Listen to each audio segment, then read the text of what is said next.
in the bucket. Something very small compared to the whole. So the best example I can give would be if I owed my brother $1,000, and if I gave my brother $2 to start paying off the debt, that would be a drop in the bucket. I owe him $1,000. I give him $2 to start to pay him back. That's just a drop in the bucket. I'm trying to think of another example here. The first time that leaves fall off the trees in the fall, that's just a drop in the bucket compared to when the rest of the leaves fall. So a drop in the bucket, something very small compared to the whole. A breath of fresh air, something new and refreshing. So I tried to think of a few examples of this. One can be when you start a new job. Maybe this guy's starting a new job, and it's a breath of fresh air. Okay, so maybe the last job was very difficult and very challenging, and the new job is very enjoyable. It's a breath of fresh air. At work, maybe you hire someone new. And they're very happy and energetic and positive, and they're fun to work with. That might be a breath of fresh air for the place where you work. And maybe you got a new boss, and your new boss is quite friendly. Maybe that's what's happening in this picture. Maybe this guy is the new boss, and he's really nice, and he's very kind. You would say, oh, my new boss is a breath of fresh air. He makes the workplace much more enjoyable. A stroke of luck, something fortunate that happened. So I think this person maybe got a check in the mail, but they're certainly very happy. And I would guess maybe they weren't expecting this. So a stroke of luck is when something good happened, something fortunate happened, and you weren't really expecting it. Okay? So it would be a stroke of luck. Let's say, I can give you another example. Let me see here. Let's say I drive to school late, and it's a stroke of luck that I find a parking spot. Because sometimes our parking lot is really full. 9 times out of 10, I can find a parking spot. But sometimes there's something happening at the school, and then it's just a stroke of luck if I find one. Or if you win the lottery, that's always the simple example. It's a stroke of luck.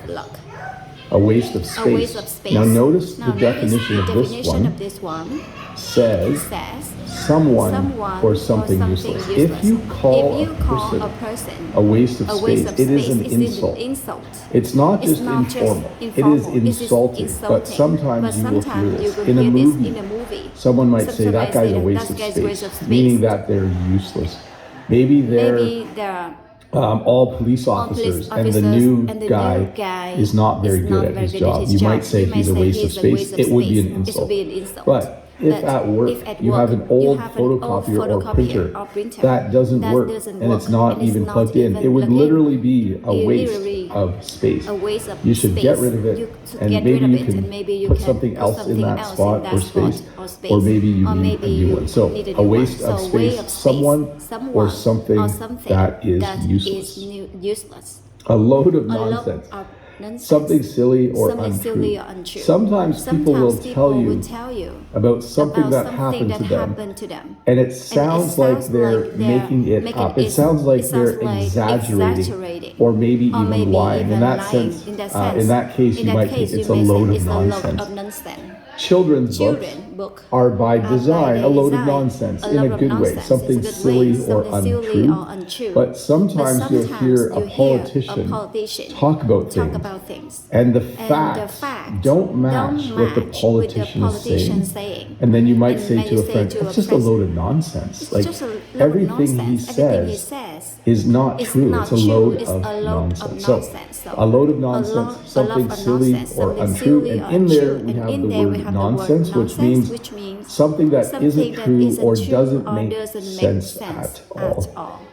A blessing in disguise, something that seems bad but is actually good or is eventually good. So the best example for this is being fired and being hired. I don't know why fired and hired sounds slightly different when they're spelled almost the same. You might have a You job. might have a job. You might get You might fired. get fired. Your boss Your might boss come to you might and come to say, you and say, don't come in "Don't tomorrow, come in tomorrow, you're fired. You're fired." Usually they're not Usually that they're not that direct. They'll say, direct. They'll say, you're going to be laid "You'll off. be You have laid 2 off weeks. in 2 weeks." And then you might be And might be sad, sad, but then you but might then get you might hired get hired somewhere else somewhere at a better else job. as a So better that would be a job. So that would blessing be a in blessing in disguise. disguise. Something that Something seems that bad. seems Getting bad. fired Getting feels fired awful. feels awful. I was fired I once. was fired once. Getting fired feels Getting fired awful. feels awful. But getting hired is easy.